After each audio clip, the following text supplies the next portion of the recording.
सहेली का बड़ा घर। क्या हुआ माँ, बहुत परेशान लग रही हो?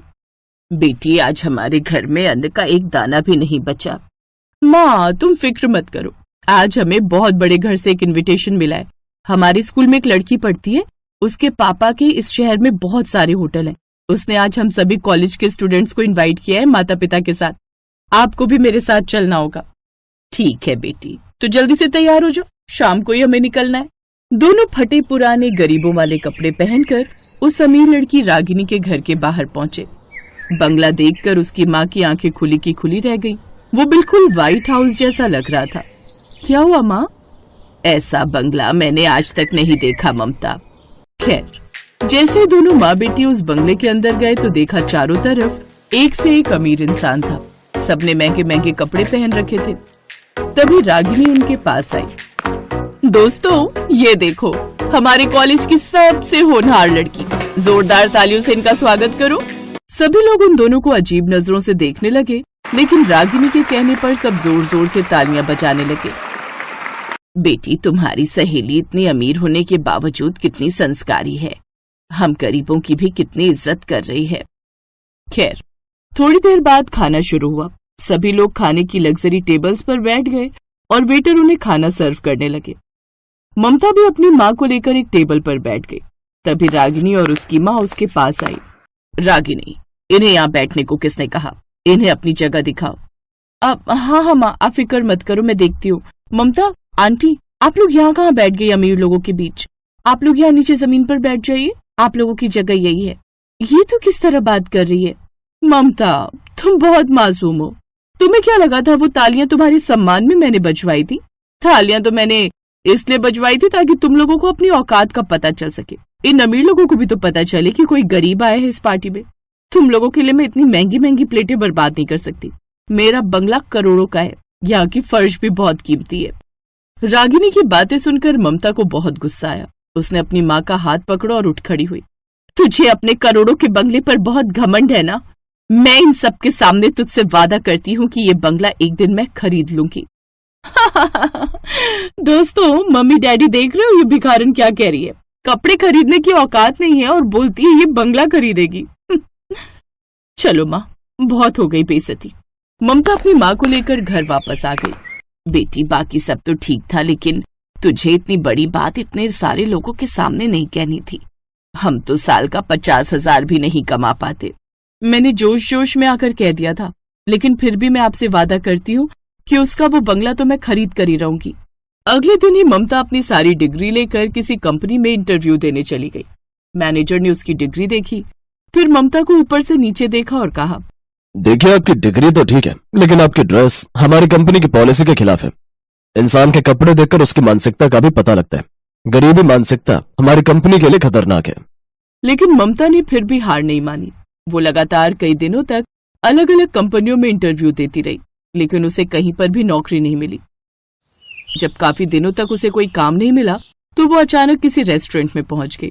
उसका मालिक बहुत बुजुर्ग था। बेटी, मेरे यहाँ सारा स्टाफ फुल है, मैं तुम्हें बर्तन धोने का काम दे सकता हूँ। ठीक है बाबा, मैं ये काम करने को भी तैयार हूँ। तो अब ममता उस होटल में बर्तन धोने का काम करने लगी।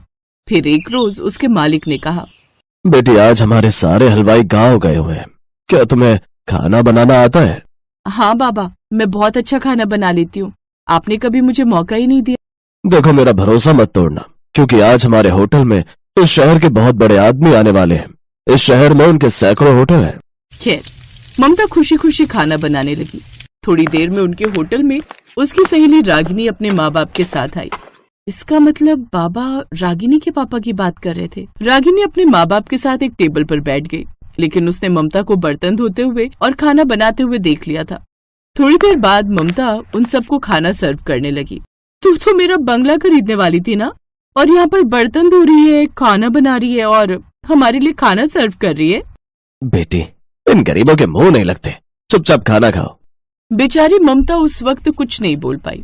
अब वो दिन रात मेहनत करती जा रही थी।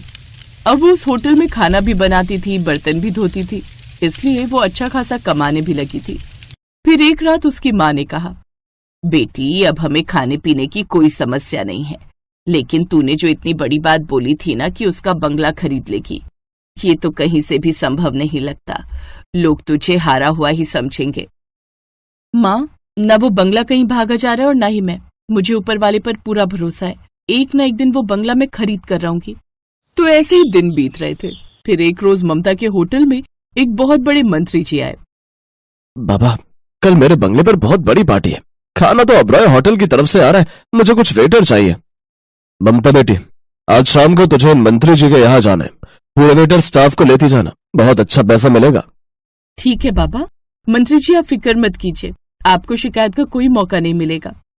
खैर, मंत्री जी वहां से चले गए। रात में ममता अपने सभी वेटर्स को लेकर मंत्री जी की पार्टी में पहुंची। वहां पर रागिनी के पापा के होटल का खाना लगा हुआ था। रागिनी की फैमिली भी वहीं मौजूद थी।